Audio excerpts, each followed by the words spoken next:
Selamat petang, salam sejahtera. Terima kasih karena bersama dengan saya di Nazilin Unity Channel. Saudara-saudara sekalian, ini satu pendedahan daripada Azalina Othman Said, Menteri Undang-Undang. Beliau kata, kenapa ketika Perikatan Nasional, kenapa ketika Muhyiddin Yassin berkuasa, kenapa ketika Perikatan Nasional masih berkuasa, tidak pisahkan kuasa EJ pendakwaan ketika berkuasa. Hal ini menimbulkan satu tanda tanya besar kepada kita semua.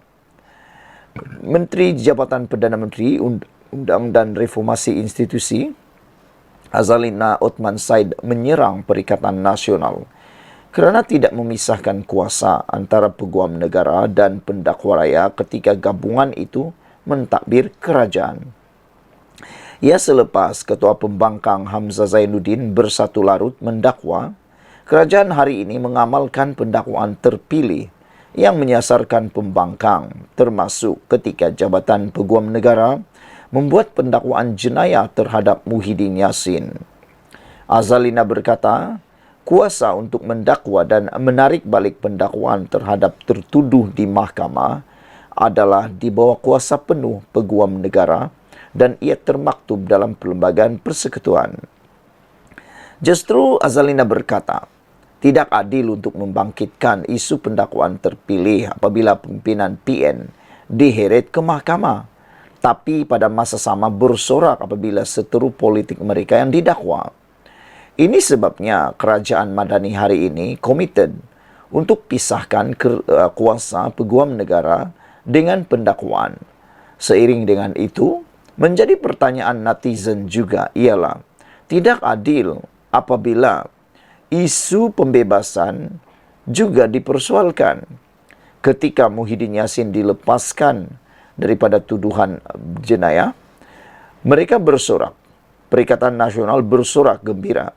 Tetapi ketika Zahid Hamidi dilepaskan daripada pendakwaan, mereka pula tak puas hati. Bukankah itu sesuatu yang tidak adil? Ini sebabnya kerajaan Madani hari ini komited untuk pisahkan kuasa peguam negara dengan pendakwaan. Saya nak tanya, kata Azalina, kenapa masa anda berkuasa tak nak pisahkan kuasa peguam negara dengan pendakwa raya? Bila pihak YB kena, kata pendakwaan terpilih. Tetapi bila sebelah sini kerajaan kena, kata padan muka. Apa hal? Kata Azalina Othman Said. Sekurang-kurangnya kami cakap akan buat pemisahan kuasa. Sebelah sana pembangkang bukan saja tak buat, bincang pun tidak, katanya lagi. Ini menjadi kejutan besar kepada kita semua.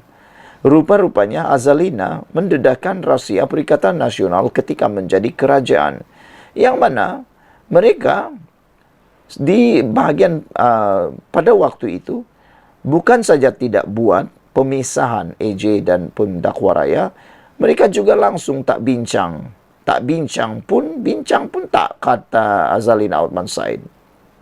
Azalina berkata demikian ketika sesi perbahasan selepas Hamzah dan Ronald Kiandi membangkitkan apa yang didakwa sebagai pendakwaan terpilih oleh kerajaan ketika sesi perbahasan kajian separuh penggal rancangan Malaysia ke-12.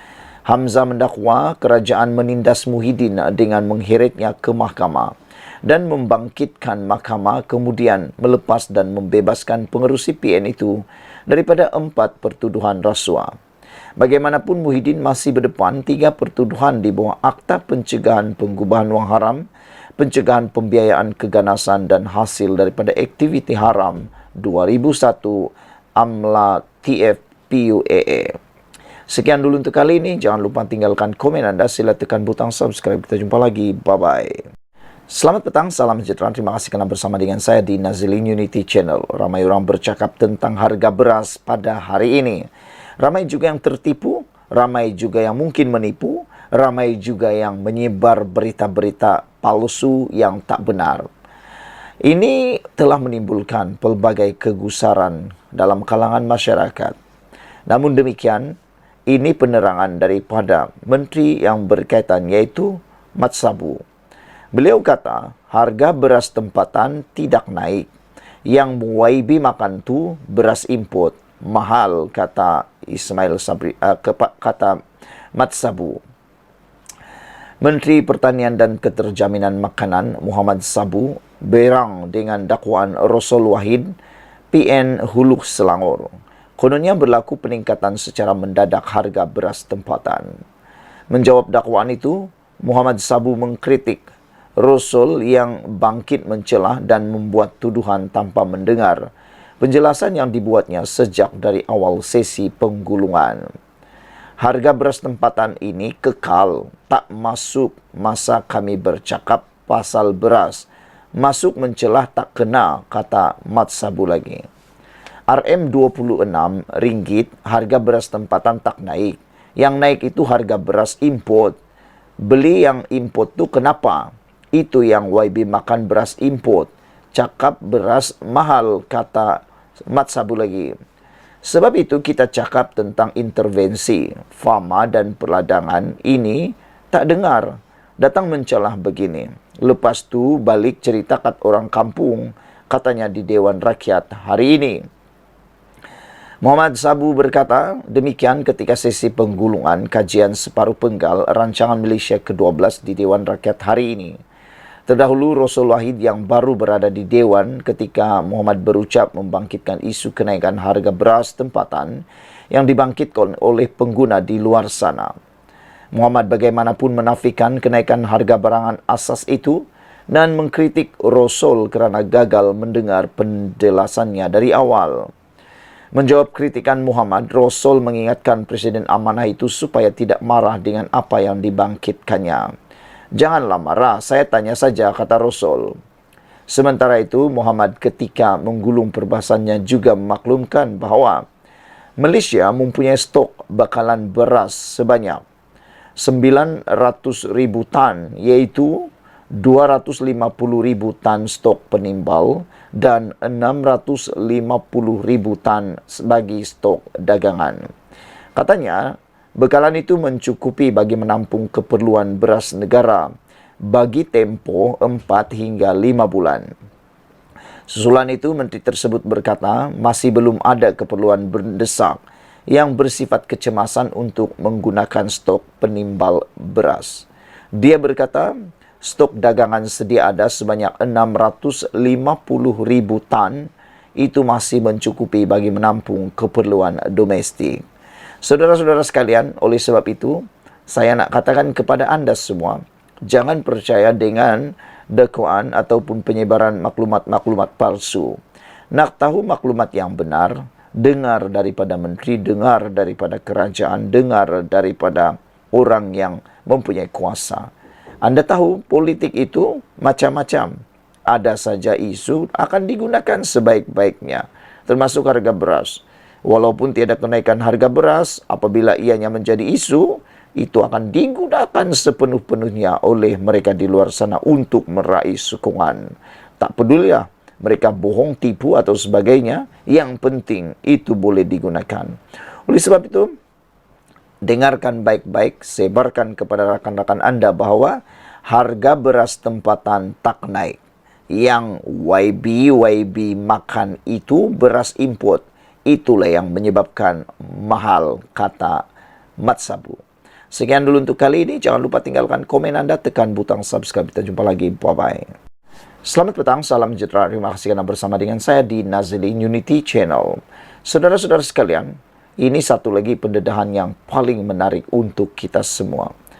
Beberapa hari selepas tindakan melanggar undang-undang membuat Perhimpunan Perikatan Nasional, dianjurkan Perikatan Nasional di Kuala Lumpur baru-baru ini, yang mana menurut PDR, menurut polis, ianya telah melanggar Akta Himpunan Awam.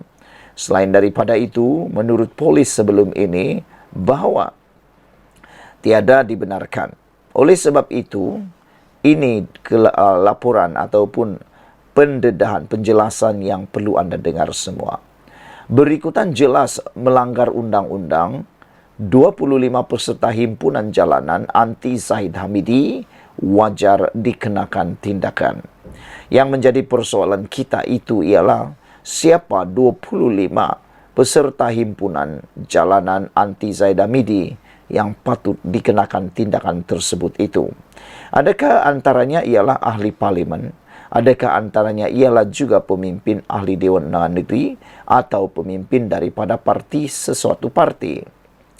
Pihak polis dilaporkan telah mengenal pasti 25 individu yang dipercayai terlibat dalam perhimpunan jalanan Selamatkan Malaysia yang diadakan di Kuala Lumpur Sabtu lalu. Walau berselindung di sebalik hasrat menyelamatkan negara, perhimpunan jalanan itu sebetulnya hanya bermotif politik kebencian, iaitu membantah DNA Zahid Hamidi yang penjelasan mengenainya sudah pun diberikan. Timbalan Ketua Polis Negara Ayub Khan Medi Piche berkata, setakat ini 22 orang sudah dihubungi polis dan 6 daripadanya akan hadir memberi keterangan di Ibu Pejabat Polis Daerah IPD Dangwangi. Beliau juga berkata himpunan itu jelas tidak mematuhi syarat di bawah Akta Perhimpunan Aman 2012 termasuk penganjur tidak memberi notis 5 hari sebelum perhimpunan itu berlangsung. Kesalahan lain tambahnya kerana mengadakannya di tempat larangan iaitu masjid dan membawa kanak-kanak menyertai perhimpunan. Dengan jelas sekarang bahawa ada undang-undang telah dilanggar. Tindakan pihak polis terhadap mereka yang terbabit itu adalah amat wajar sekali. Mereka tidak harus diberikan bebas berbuat sesuatu yang melanggar undang-undang seolah-olah negara ini tiada peraturannya. Tindakan yang diambil itu bukan bermakna kerajaan tidak lagi mengamalkan kebebasan, tetapi berikutan adanya pelanggaran terhadap undang-undang negara. Dalam hal ini, seruan budiman sesetengah pihak, khususnya daripada kelompok PH sendiri yang menyarankan agar tiada tindakan diambil terhadap mereka yang terbabit dalam perhimpunan tersebut atas alasan ramai anggota kabinet sekarang pun adalah mereka yang bangkit daripada perhimpunan seumpama itu, tidak harus dilayan dan diberi pertimbangan sama sekali. Isunya bukan soal dulu pun ramai pemimpin PH terbabit dan bangkit melalui aura perhimpunan jalanan, tetapi kerana ada undang-undang telah dilanggar. Jika sebelum ini ramai pemimpin PH yang terbabit dengan perhimpunan seperti itu turut dikenakan pelbagai tindakan, apa istimewanya mereka yang terlibat sekarang mahu dilepaskan begitu saja? Biarlah mereka pun dikenakan tindakan juga. Tindakan tidak harus dikecualikan terhadap siapa saja yang terlibat atau didapati melakukan kesalahan dan melanggar undang-undang. Dalam hal demikian, Meskipun tindakan terhadap 25 individu yang melakukan kesalahan itu adalah urusan pihak polis, pelbagai kelompok rakyat biasa juga berharap agar Menteri Dalam Negeri Saifuddin Nasution Ismail tidak berdiam diri mengenainya. Beliau diharapkan tampil bersuara menunjukkan ketegasan bahawa kerajaan tidak akan berkompromi terhadap sebarang aktiviti yang menjejaskan ketenteraman awam. Bukan tidak boleh berhimpun, tetapi patuhi dulu syarat-syarat yang termaktub di bawah Akta Perhimpunan Aman 2012, iaitu antaranya mesti memberi notis 5 hari. Syarat tersebut sangat mudah sebenarnya, bergantung sama ada mahu atau tidak mahu saja. Mengemukakan notis awal iaitu 5 hari sebelum tarikh perhimpunan dijadual diadakan. Sebagai pengajaran awal, 25 individu yang bakal dipanggil itu wajar dikenakan tindakan sewajarnya agar di lain kali mereka belajar perlunya patuh kepada undang-undang. Dipetik daripada sabudin.com. Sekian dulu untuk kali ini. Jangan lupa tinggalkan komen anda. Sila tinggalkan komen anda, tekan butang subscribe. Kita jumpa lagi. Bye-bye. Selamat petang, salam sejahtera. Terima kasih kerana bersama dengan saya di Nazilin Unity Channel. Saya terkejut dengan beberapa komen daripada netizen. Mereka kata, beberapa hari selepas Syed Saddiq Syed Muhammad meninggalkan kerajaan perpaduan, tiba-tiba berlaku perkara malang, insiden malang, kejadian malang kepada Syed Saddiq Syed Muhammad. Saya terfikir apa yang berlaku. Rupa-rupanya, ini semua timbul apabila Puan Zarkasi, seorang pemimpin daripada UMNO, telah pun membangkitkan persoalan, iaitu bila Syed Saddiq Syed Abdul Rahman akan dijatuhkan hukuman. Anda nak tahu ceritanya? Sebelum itu, tekan dulu butang subscribe. Itu percuma. Ahli Majlis Kerja Tertinggi UMNO, Datuk Dr.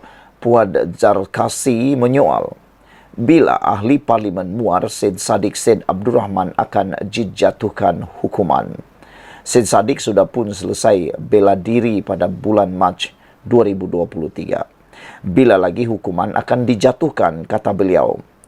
Oktober 2022, Mahkamah putuskan wujud prima facie kepada kes songlap duit RM1 juta. Syed Saddiq diarah bela diri. PN dan Bar Council tidak buat demonstrasi kata Puad menerusi hantaran Facebook. 5 bulan lalu, Hakim Mahkamah Tinggi Datuk Azhar Abdul Hamid mengumumkan bahawa keputusan kes Syed Saddiq Syed Abdul Rahman akan diputuskan kemudian. Syed Saddiq berdepan 4 tuduhan bersubahat pecah amanah, salah guna harta dan pengubahan wang haram. Ia berkaitan dana RM1 juta ketika beliau mengetuai Armada Bersatu.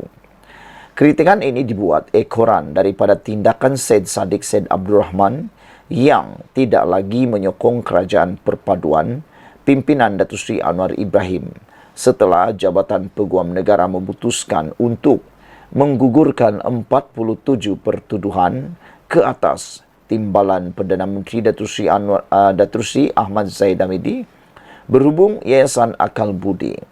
Zahid telah dilepas tanpa dibebaskan di atas permohonan pendakwa raya. Puan turut mengingatkan agar tidak menyalahkan kerajaan sekiranya Syed Saddiq Syed Abdul Rahman dihukum. Kerana hal ini kerana Syed Saddiq Syed Abdul Rahman telah pun didakwa semasa Muhyiddin jadi Perdana Menteri. Jika dihukum bersalah, jangan pula tuduh kerajaan perpaduan campur tangan, kata beliau lagi. Sekian dulu untuk kali ini. Jangan lupa tinggalkan komen anda. Sila tekan butang subscribe. Malaysia kita punya, kita jaga sama-sama cintai Malaysiaku. Kita jumpa lagi. Bye-bye. Selamat petang, salam sejahtera. Terima kasih kerana bersama dengan saya di Nazli Unity Channel. Diucapkan tahniah, syabas dan kita bersyukur kerana selepas diramalkan kononnya Anwar Ibrahim tumbang pada bulan 8 yang lepas, masih lagi tidak menjadi kenyataan, bahkan usaha-usaha demi usaha dilakukan oleh pembangkang untuk cuba menjatuhkan Anwar Ibrahim, walaupun ianya sepatutnya dijatuhkan melalui pilihan raya, tetapi masih terdapat usaha demi usaha dilakukan untuk menjatuhkan Anwar Ibrahim di tengah perjalanan penggal perkhidmatan beliau sebagai Perdana Menteri. Namun demikian, ini satu pengesahan bahawa Anwar Ibrahim tidak akan tumbang sampailah penggal ini selesai. 100% confirm pasti yang ianya tidak akan tumbang. Sokongan terbuka GPS kepada Anwar hingga PRU16 sudah boleh membuatkan kerengga-kerengga berhenti gugat kerajaan. Dalam kegairahan Perikatan Nasional yang nampaknya tak berkesudahan mahu menjatuhkan kerajaan, semua orang sedar perkara itu mustahil menjadi kenyataan tanpa sokongan GPS daripada Sarawak. Ini kerana GPS mempunyai 23 ahli parlimen dan jumlah itu boleh dikira penentu yang sangat penting kepada sebarang perubahan kerajaan. Memandangkan Perikatan Nasional hanya ada 74 ahli parlimen, jika mereka ingin menjatuhkan kerajaan pimpinan Anwar Ibrahim sekarang, selain perlu mendapatkan sokongan GPS, juga harus disertai oleh GRS di Sabah yang mempunyai 6 ahli parlimen. Kemudian hendaklah ditambah dengan sekurang-kurangnya 7 lagi ahli parlimen daripada Barisan Nasional BN. Itu pun jumlahnya masih belum mencecah 112, bilangan paling minimum untuk menukar kerajaan. Selebihnya masih perlu mendapatkan sokongan daripada warisan 3 kerusi parlimen, Parti Bangsa Malaysia 1 kerusi parlimen dan Parti Kesejahteraan Demokratik Sabah yang juga mempunyai 1 ahli parlimen. Sokongan daripada ahli Parlimen BN pula tidak mudah diperoleh kerana di bawah Akta Lompat Parti, sokongan secara individu dengan menjajah SD tidak lagi berharga, kecuali mereka meletak jawatan dan kemudian bertanding semula. Hanya setelah memperoleh semua sokongan tersebut, barulah kerengga-kerengga yang menjadi pengacau kerajaan ini boleh bersukaria dengan kejayaan agenda menebuk atap sekali lagi. Oleh kerana muda sudah mengumumkan tidak lagi menyokong kerajaan perpaduan, ini bererti jika PN benar-benar mahu menjatuhkan kerajaan, mereka sudah ada satu tambahan kerusi parlimen yang diperoleh secara percuma. Begitulah lebih kurang susun aturnya jika ingin menukar kerajaan. Tetapi dengan pengumuman GPS semalam untuk terus memberi sokongan kepada Anwar menerajui negara sehingga PRU16 akan datang, ini bermakna terpadamlah sudah impian dan angan-angan Perikatan Nasional itu. Pengerusi GPS yang juga Premier Sarawak, Abang Johari Tun Openg berkata, sokongan itu penting agar wujud kestabilan yang membolehkan kerajaan persekutuan ditadbir dengan lebih fokus. Kami memberi awak atau anda iaitu Anwar sokongan penuh dan memiliki kerajaan persekutuan yang stabil sehingga pilihan raya seterusnya, kata beliau semasa berucap di Majlis Sambutan Hari Malaysia 2023 peringkat kebangsaan di Stadium Perpaduan di Kuching. Kalas tutup bukulah sudah segala-galanya dengan pendirian terbuka Abang Johari itu.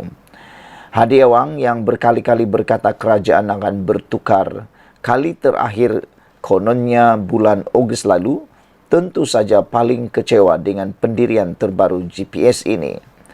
Perikatan Nasional dengan ini sudah boleh berhenti daripada terus berangan-angan, bermimpi atau berterusan, ingin menjadi kerangga yang mengacau kestabilan kerajaan. Mereka kini harus